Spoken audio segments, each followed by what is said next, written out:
Hello everybody, welcome to the United Stand. Manchester United lose 2-1 to Arsenal, but win on penalties. What's that all about? Well, I tell you what, the result, the penalty shootout, doesn't mean anything, but there are a lot of things to learn from that.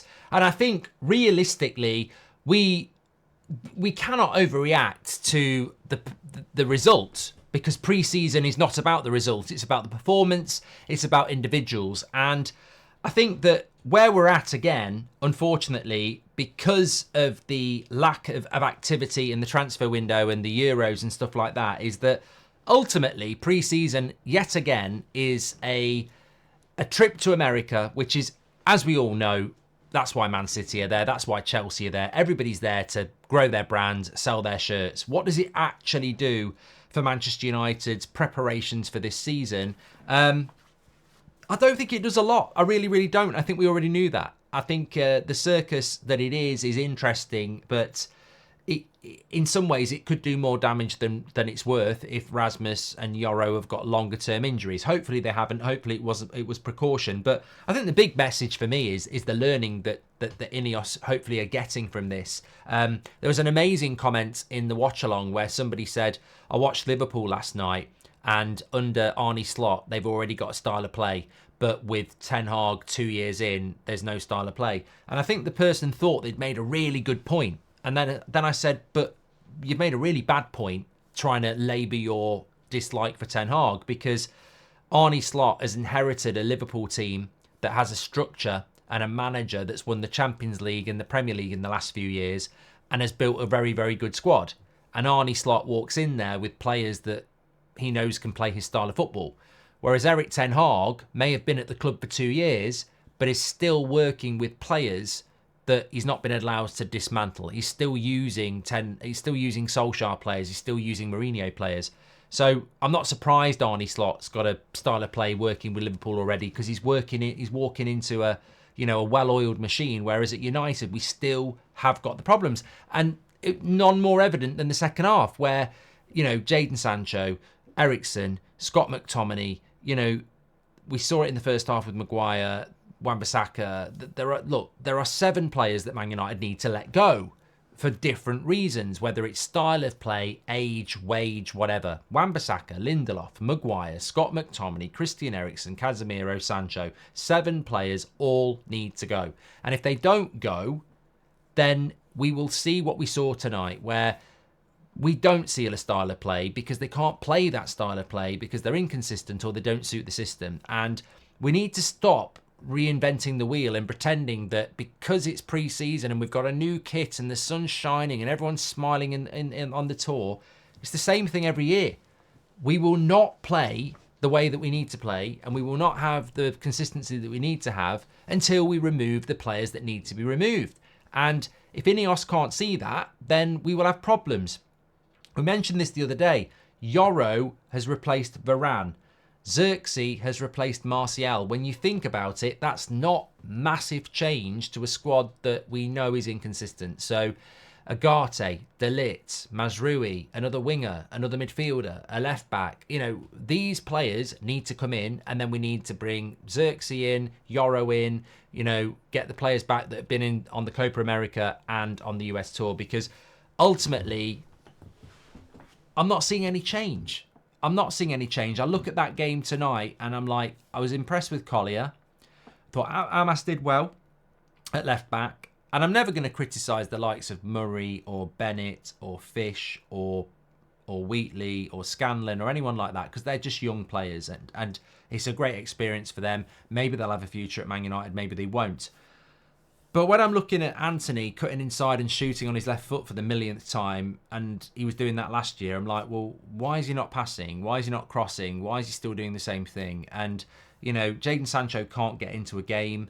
McTominay just doing what McTominay does. Eriksen doing what Eriksen does. Not that it's bad, just that we've seen it all before and we know it's never going to be anything that's good enough. And that's the thing. It's not that these players are bad. It's just we've seen it all before. And are we going to go into another season giving it another chance? There's already Ahmad, Rashford, Mount, Onana that have got to go into this season and prove themselves. Are we going to give another 7 or 8 players that opportunity as well? So I'm not bothered about the performance. I'm not bothered about the result because it's pre-season. But I think if I was going to take a warning, it would be that we desperately need to be more active in the summer transfer window, because we are going to walk eyes wide open into exactly the same problems that we had last year if we keep sticking with players that have gone way past their sell-by date in a Manchester United shirt. And people talk about style of play. You're not going to have a style of play when you are trying to build a jigsaw when you haven't got all the pieces and you're using pieces from different jigsaws. Like, I knew at half time that Eriksen and McTominay wasn't going to work and we weren't going to get hold of the midfield, and we didn't. And we need to see proper change, and we're not going to see it. We're not going to see it until we make proper change. Now, I trust that Ineos are going to be the people that want to do that. And look, in the first half, I thought we did quite well until Rasmus got injured, and then you got Hannibal up front. It's a completely different problem, and Casemiro's playing in the first half as well. It's like, again, them 7 players I spoke about. I'd be trying to get rid of as many of them as I can and replacing them, because if we don't, we're going to see the same of the same. As I say, it's not that Maguire's a bad player, or McTominay's a bad player, or Casemiro's a bad player, or Eriksen's a bad player. It's just we know what they are, and they're not going to do it consistently in the way that we want them to do it. So if we're going to evolve and we're going to change and we're going to play this brand of football and we're going to be successful, you look at the touchline and you see Ruud and Rene and Ten Hag, and you just go, they can't get blood out of a stone here. Like, you've got to give them the tools. And I'm encouraged that we will, because Ashworth's there, Barada's there, Brailsford's there, Favel's there. They've brought Ruud in, they've brought Rene in.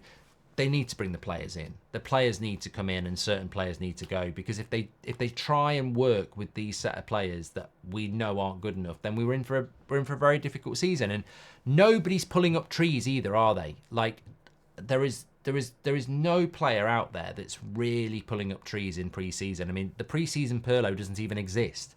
That's not to say people have played badly. I just think we're seeing a lot of 6 out of 10s, a lot of 6.5 out of 10s, and Ahmad played very well against Rangers, but there was no Ahmad today. There was no real standout. He was really, really good player. Now, maybe that's because we've only been in America for 2 days, jet lag, 1 training session. That could be a very good excuse. But we need to start seeing in the Betis game and the Liverpool game just a little bit more from some of these players. Some of them are meant to be playing for their futures.